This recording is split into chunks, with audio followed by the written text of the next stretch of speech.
everyone, it's QuickyBaby, and Wargaming just released all of their content, or at least a sneak peek of all of the content for 2024. So they've got a dedicated video on their YouTube channel. The music is horrible, so I'm going to keep it muted the whole time, but if you want to see it with their music, then you should definitely check it out on the main channel. So without further ado, let's take a look to see what we have to look forward to in World of Tanks 2024.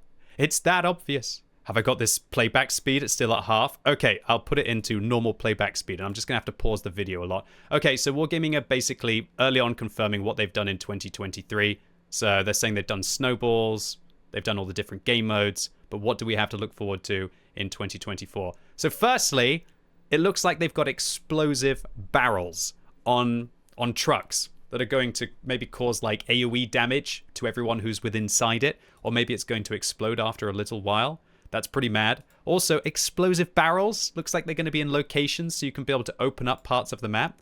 I wonder if artillery are going to be able to open up that part of the map. Because it looks like, for example, on Abbey here, the only people who are going to be able to do it are the people who are on the hill. Whereas if an artillery could shoot from over here, for example, and then open it up, maybe you could go up as well as you could go down to be able to access the Abbey from the other position as well. So this is by far one of the most interesting. It's all going so fast. That's why I'm here to break it down for you. Smoke screens. Wargaming are going to be testing smoke screens in World of Tanks. Now, I personally don't like this at all. For me personally, smoke screens will only speed up the game, and they'll take away from light tanks and tank destroyers. I think light tanks and tank destroyers have got it pretty hard at the moment compared to the heavy tanks. And the more that Wargaming try to implement mechanics to skip the dangerous choke points of the battle, the more that they take away from the static nature of World of Tanks. Now, a lot of people will think, oh, well, we don't want World of Tanks to be static.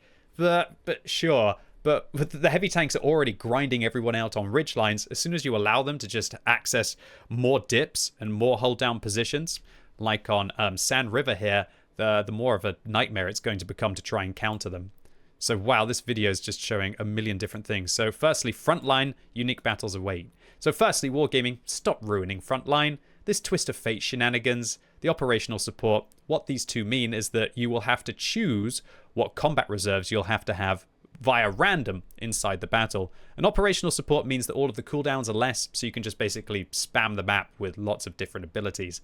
I don't know about you, but the amount of airstrikes there are, if you're not playing a fast tank, is pretty toxic. So I don't like what Wargaming are doing on frontline. I think they should just focus on making the maps better and making more maps. I think that's how they can add the variety in frontline for me, rather than adding in these random effects inside their game mode.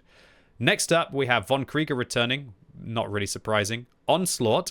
Yearly rewards, you can get the Hurricane, but to be able to get the Hurricane, it's kind of too late if this is your first time hearing about it, because you're going to have to get, I think, you'll have to get Champion, or at least Legend or something, 2 games, because you have to get 12 tokens. So, yeah, unless you're going to get Legend for the 2 remaining seasons, it's too late for you. You have to get Gold on average for each of the seasons. So it's going to be tricky to say the least if you haven't already managed to get at least Silver, if not Gold, in Onslaught, if you want to be able to get the Hurricane. There's something really interesting, though, about Onslaught that Wargaming talked about with their video. Well, not they on their video of, well, their press release of the 1.23.1 test server. And that is that Wargaming are changing the mechanics of Onslaught massively so that there's going to be reduced dispersion for all vehicles that play it. So you can have horrible accuracy and still be accurate. They're also thinking about changing the spotting time from 10 seconds to 3 times. Now, 3 seconds. Now, I'm not sure if this is going to benefit light tanks or actually hinder light tanks. Because in theory, light tanks are great when they are able to spot their opponents, right? So if they get unspotted quicker, then that's not going to be advantageous. However, it will work both ways. So, for example, light tanks will now be unspotted much quicker, which will allow them to, it'll kind of make their camera rating and their spotting more important from that perspective.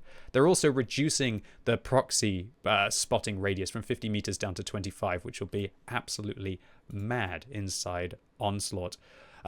Crazy stuff here. You can well, that's normal. Streamlining the resetting of Commander's perks is normal, but this is the exciting one. They will be looking like Wargaming is going to put Crew 2.0 inside the game in whatever form they decide to put it in. And it looks like you will be able to get 100% crews for free. Fantastic change, Wargaming. I love it. You can spend credits to get half a perk, or you can spend gold to get an entire perk. Whatever, that's fine. If they want to monetize their game in that way, That's absolutely fine for them to monetize their game in that way. All right, so what else do we have to look forward to in 2024? So there's new achievements. All right, new achievements. So that means that basically there'll be participation awards for people who don't feel like they're getting enough inside World of Tanks. E100 owner, E75 owner. Okay, so if you're a tank collector, then you're going to feel better about it by getting trophies inside your garage. There's going to be new clan challenges, and it looks like the vehicles are coming back. Now, I can't see the Chieftain in this lineup. We've got the, whatever it is, the 113.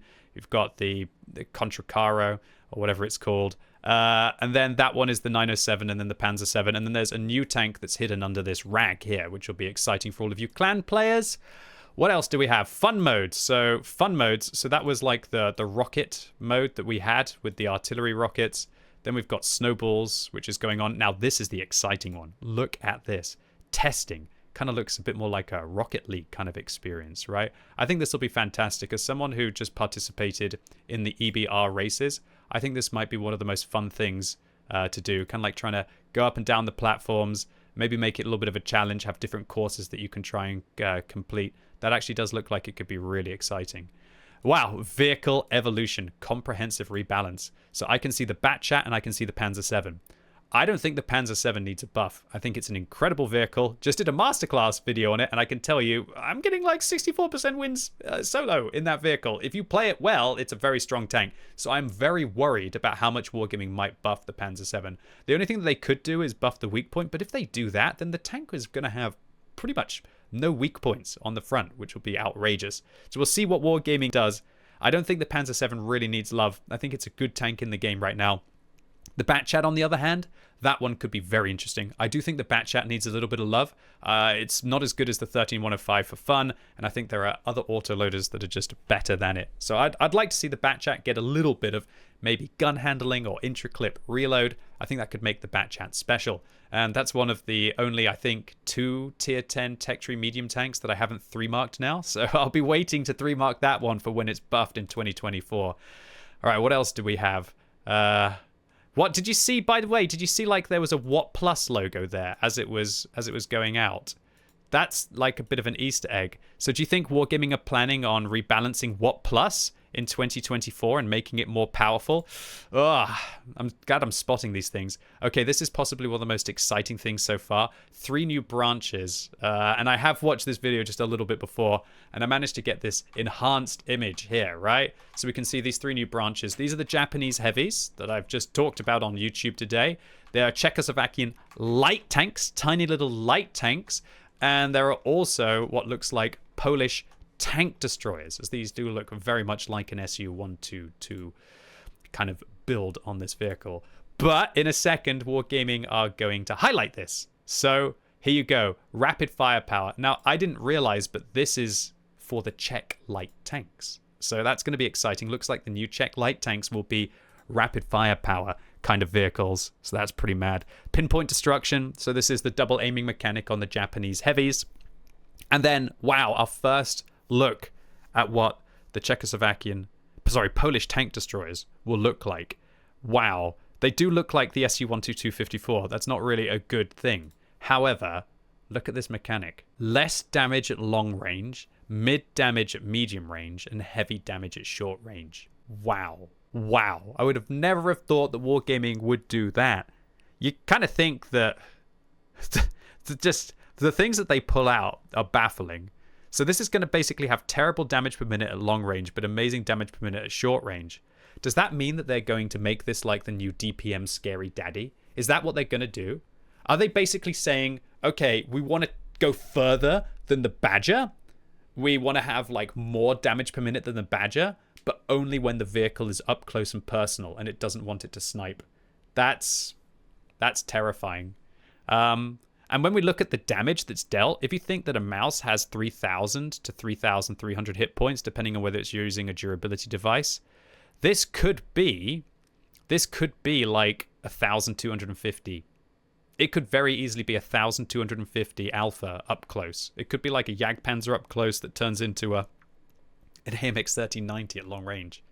Crazy, boys and girls. These ones look like they could be really powerful for certain maps, at least. Okay, so random events. They're going to be exploding Corellia. They're going to be demolishing Siegfried Line. And looks like there's going to be a collision on Cliff. And Malinovka will be coming as well as a blimp on Redshire. So it looks like Wargaming will be putting time into all of the random encounters. Now, look, I've already talked about random effects or random events, I should call it, inside World of Tanks. I don't think they're going to be too bad. I thought at first that they would absolutely destroy the game, but they look like they're okay. Just Wargaming has to fine-tune whether they happen on cue or whether they happen depending on a couple of teams are camping, because I did find that they do accelerate the maps quite a lot, and they provide new openings which will allow you to just overwhelm your opponents from different angles quicker. And the last thing that I want to see in 2024 is the game continuing to get faster, personally. So if Wargaming can avoid that, it'll be really, really, really cool. So, oh my word, so much in 2024. And a new Halloween special. I like Murney. I think Murney was great. I think Murney was one of my favorite things from this year. It was so fun to just play with the community and to see hundreds, if not thousands of people using the Discord server to be able to rock and roll. But a new Halloween? Fine. Is there anything that we can tell from this? No, just rocks. Does that remind me of the old PvE game mode, or is it like some kind of new Murney? Who knows? Possibly. We'll have to see what happens. But we've got until October to wait for that. And that's it. Ladies and gents, boys and girls, let's just make sure there's no Easter eggs at the end. That is World of Tanks in 2024. Boy, there are some crazy things to talk about here. And I guess that's what I just did in my entire YouTube video. Can you believe how much Wargaming just crammed into 2 minutes? And I really hope that my commentary fleshed it out a little bit. So all in all, it looks like really positive stuff in 2024. My only concern is Wargaming, your heavy tanks are already incredibly strong. And if you just create more and more events that just make it feel like heavy tanks can speed up the battle and get into more hold down positions, that's terrifying. A final word I want to make as well on Onslaught. Wargaming, the more that you change Onslaught to be different to the random queue, the harder you're going to make it for the normal World of Tanks players and the casual players to play Onslaught. One of the reasons why a lot of players don't play Onslaught is because it's already too different to the random queue. And by implementing mechanics that really you have to learn and get a feel with to be able to adapt to, the more that you're going to alienate your player base from being able to participate in your competitive game mode. So, ladies and gents, boys and girls, that was the future of World of Tanks in 2024. Really hope you enjoyed the video today. If you did, give it a thumbs up. If you hated it, give it a thumbs down. And if you're watching this video as it goes live, I'm probably live on Twitch right now. So come and say hi like all of these goons in the chat. And as always, thank you so much for watching. You've been epic, and hopefully I'll see you soon. And let me know in the comments what you think about all of this crazy stuff that's going in 2024.